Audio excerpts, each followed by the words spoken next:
حالیہ دنوں میں پاکستان ٹیلی ویژن پر ترکی ڈرامہ ارطغرل غازی نشر ہو رہا ہے۔ یہ ڈرامہ سلطنت عثمانیہ کے جد امجد ارطغرل کی زندگی کے نشیب و فراز پر مبنی ہے اور اسی ڈرامے میں ایک پرنور چہرے کی حامل ہستی کو ارطغرل کی روحانی مددگار کے طور پر بھی دکھایا گیا ہے۔ یہ ہیں شیخ اکبر محی الدین ابن عربی۔ ابن عربی کسی معمولی شخصیت کا نام نہیں ہے، یہ 12ویں صدی کے ایک عظیم فلسفی، مفکر اور محقق ہیں جن کا شمار عالم اسلام کے چند اہم دانشوران اور صوفیاء میں ہوتا ہے۔ تقریباً 800 کتابوں کے مصنف ابن عربی کو صوفیاء نے شیخ الاکبر کا خطاب دے رکھا ہے اور آج تک یہ لقب کسی اور کو نہیں مل سکا۔ آپ عرب کے قبیلے بنی طے سے تعلق رکھتے تھے جو اپنی سخاوت کے باعث نہ صرف عرب بلکہ تمام دنیا میں مشہور و معروف ہے۔ حاتم طائی نامی مشہور زمانہ شخصیت بھی اسی قبیلے یعنی طے سے تھی۔ حاتم طائی کی اولاد میں سے ایک صوفی منش گھرانے نے اندلس یعنی اسپین آ کر رہائش اختیار کی، جس میں کچھ نسلوں بعد شیخ ابن عربی پیدا ہوئے۔ ابن عربی کے دادا، والد اور ماموں، ان سب کا شمار اندلس کے بڑے علماء اور اہل تصوف میں ہوتا ہے۔ ابتدائی عمر میں ابن عربی کا رجحان تصوف و تزکیہ کی جانب نہیں تھا، لیکن پھر ایک ایسا واقعہ پیش آیا جس نے آپ کی پوری زندگی کو بدل کر رکھ دیا۔ چونکہ آپ کے والد ریاست کے وزیر تھے، اسی لیے رئیسان شہر کی محفلوں میں شرکت کرنا آپ کا معمول تھا۔ ایک دن کہ جب آپ کی عمر 20 برس تھی، آپ اشبیلہ کے کسی امیر کی دعوت میں مدعو تھے۔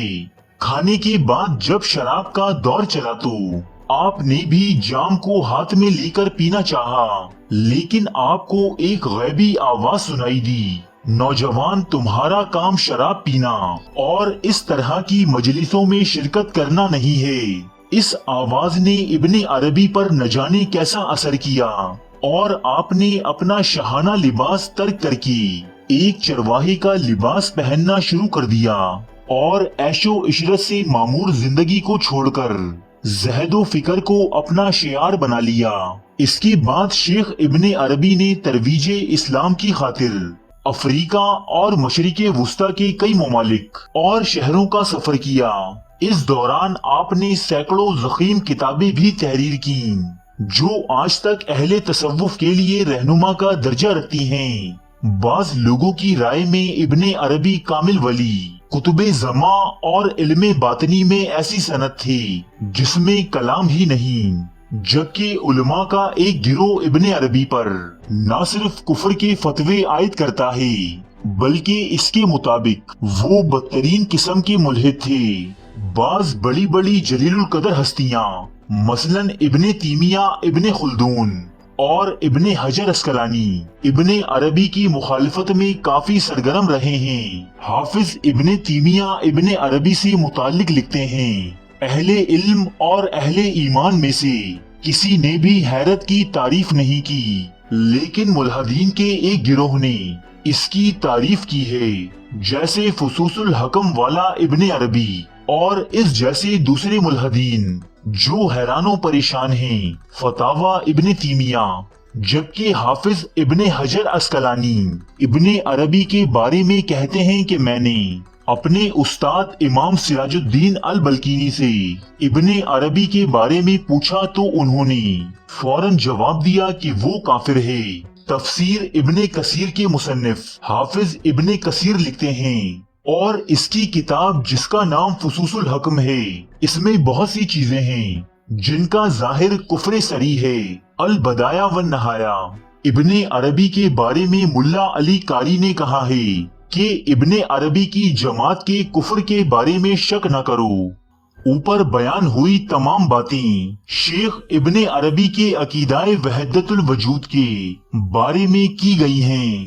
وحدت الوجود ایک صوفیانہ عقیدہ ہے جس کی رو سے جو کچھ اس دنیا میں نظر آتا ہے وہ خالق حقیقی ہی کی مختلف شکلیں ہیں۔ اکثر مسلمان علماء اس عقیدے کو ناپسندیدگی کی نگاہ سے دیکھتے ہیں۔ ان کے مطابق اس عقیدے کا اسلام سے کوئی تعلق نہیں۔ اسی وجہ سے علماء اور محدثین کے ایک گروہ کے نزدیک ابن عربی اور وحدت الوجود کا عقیدہ رکھنے والے دیگر لوگ گمراہ اور گمراہ کرنے والے ہیں، لیکن اس کے ساتھ ہی دنیا کے بیشتر صوفیاء اور مشائخ ابن عربی کو ایک ولی کامل اور اپنا رہبر مانتے ہیں۔ ان کے نزدیک شیخ اکبر ابن عربی کی تمام تر تعلیمات قرآن و حدیث کے عین مطابق ہیں۔ خدا کے وجود سے متعلق ابن عربی کا فلسفہ عین توحید پر مبنی ہے۔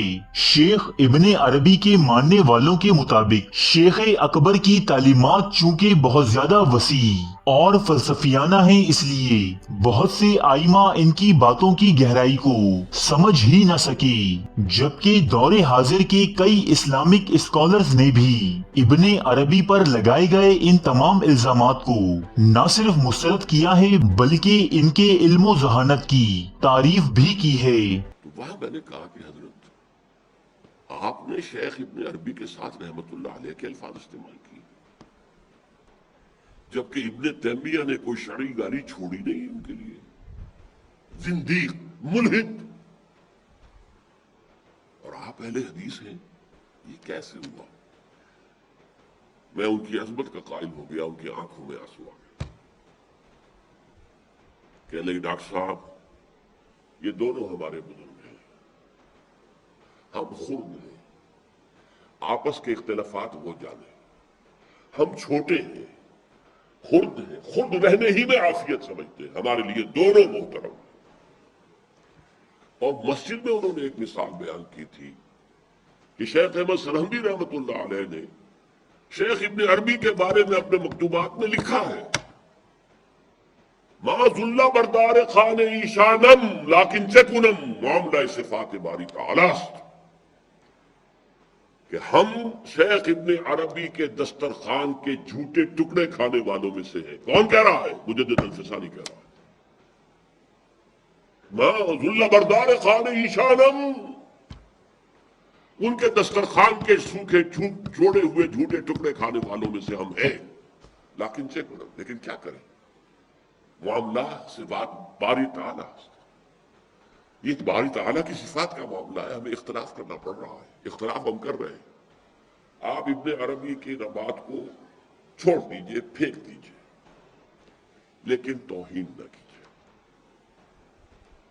اس کو خام خواہ کفر سے تعبیر نہ کیجئے، یہ چیزیں جو ہیں، اور پھر ہمارے سارے صوفیہ جو اس کے قائل ہیں۔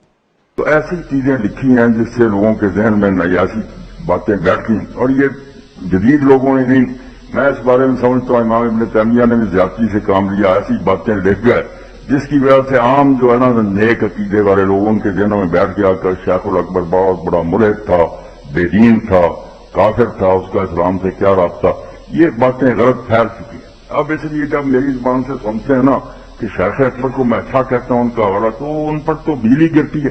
شیخ اکبر کوئی کافر نہیں تھا، نہ اس نے کوئی غلط بات کہی، بہت بڑا موحد تھا، مگر اس کی توحید کو یہ لوگ نہیں سمجھے۔ اس لیے اگر آپ تھوڑا سا سمجھنا چاہتے ہیں نا تو فتاویٰ جو ہے نا حافظ عبداللہ رفیع رحمۃ اللہ علیہ کا، جو ان کے تلمیذ نے مولانا صدیق صاحب نے مرتب کیا، اس کے شروع میں ہی سوال آتا ہے توحید کا۔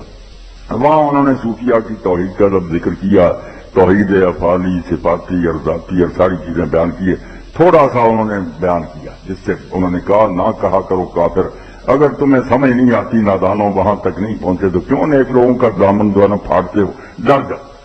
حضرت ابن عربی تاریخ اسلام میں ایک ایسے منفرد مصنف ہیں کہ جن کی مخالفت اور موافقت میں بڑے بڑے لوگوں نے صدیوں سے حصہ لیا، اور آج بھی ان کی تصنیفات مورد بحث ہیں۔